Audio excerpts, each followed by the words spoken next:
고객님이 모발 손상이 큰 상태라고 해서 절대 걱정하실 필요 없습니다.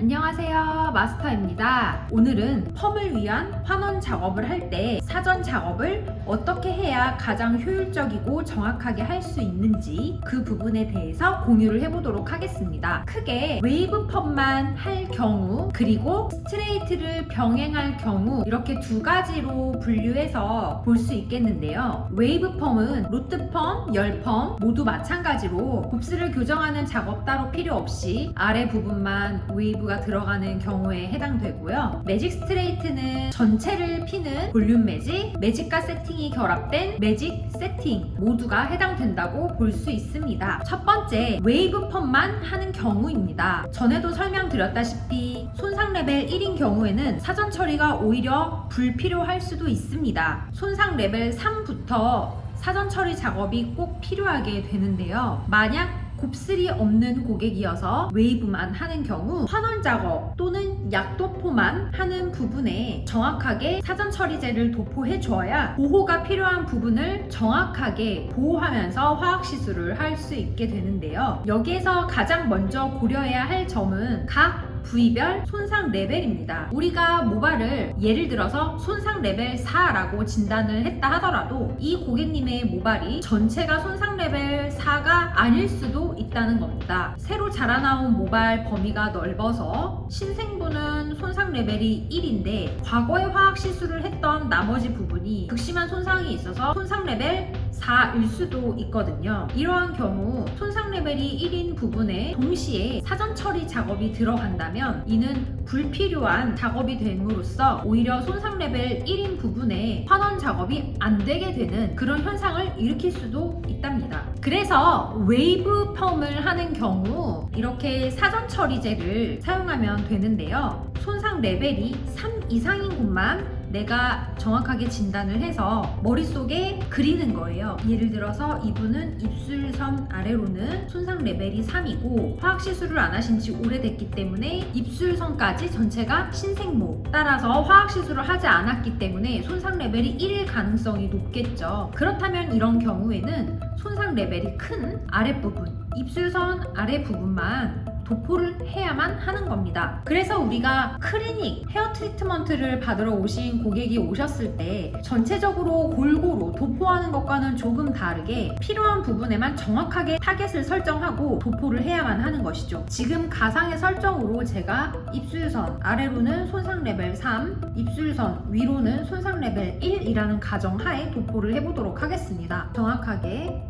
위치를 확인하시고 가장 손상이 심한 아래에서부터 도포를 해줍니다. 해서 점차적으로 윗부분까지 골고루 도포가 되도록 해주어야 가장 효율적으로 도포를 할 수 있습니다. 가장 손상이 심한 아래 부분에 집중적으로 도포를 해준다는 점이 지금 제가 영상을 찍는 이 내용 중에 아주 핵심 포인트입니다. 백 부분 또한 마찬가지인데요. 입술선 아래까지 손상 레벨이라고 했죠. 그런데 여기에서 우리가 주의해야 할 점이 하나 있습니다. 네이프 아래쪽 모발의 손상된 범위입니다. 우리가 쉽게 이미지로 구분하기 위해서 입술선이라고 구분을 했는데요. 제 손으로 약 한 뼘 정도 되는 길이죠. 이만큼의 범위가 신생모라는 건데 네이프 입장에선 조금 다르다는 겁니다. 한 뼘이면 이 정도 되겠네요. 그래서 네이프 쪽 모발은 가볍게만, 그리고 더 길이가 긴 윗부분은 조금 더 그라데이션을 해주게 됩니다. 초보 인턴분들은 모발 진단을 하는 것이 굉장히 어렵겠지만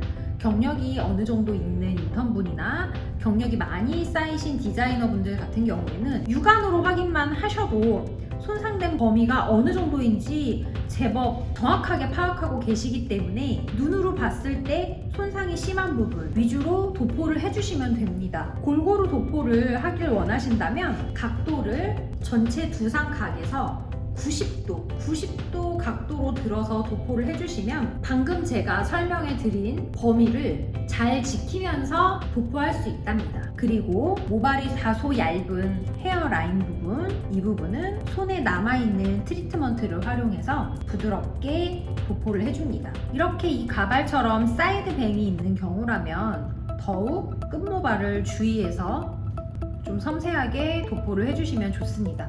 이렇게 사전 처리 작업을 해준 다음 모발이 어느 정도 보호가 되는 이 상태에서 환원제를 도포한다면 보호제가 도포되지 않은 말 그대로 손상 입은 상태 그대로의 모발에 강한 알칼리제를 바르는 것과는 아주 다른 결과물을 얻을 수 있습니다. 약도포 속도도 환원이 되는, 쉽게 말해서 약이 흡수되는 속도도 아주 많이 다르게 되고 훨씬 더 균일하게 환원을 이끌어낼 수 있는 거죠. 그리고 두 번째, 매직 스트레이트를 병행하는 경우입니다. 거의 대부분 곱슬이 있는 고객이기 때문에 모근과 가까운 곳까지 약도포를 하게 되는데요. 이때 당연히 방금 전에 보여드렸던 웨이브펌과 마찬가지로 끝모발의 손상이 심한 영역, 이 영역에도 당연히 보호제가 도포가 되어야 하지만 우리가 또 신경을 써야 하는 건 모근과 가까운 부분의 손상 레벨을 꼭 고려해야 한다는 것입니다. 예를 들어서 이 고객님이 염색을 자주 하는 분이거나 혹은 3개월, 4개월마다 주기적으로 매직 스트레이트를 하시는 고객님일 경우에 모근과 가까운 곳까지도 이렇게 손상을 입고 있을 경우가 굉장히 높습니다. 거기에다가 매직 스트레이트를 할 때 사용하는 매직약은 제법 강한 알칼리제입니다. 손상을 심하게 입은 기존의 매직 스트레이트가 되어 있는 부분에 강한 알칼리제가 보호 작업 없이 그대로 들어갈 경우 중간 부분이 타거나 아니면 모발이 끊어지는 그런 대형 참사가 일어날 수도 있는데요. 매직 스트레이트인 경우 약 자체가 강한 알칼리인데다 매직기 자체도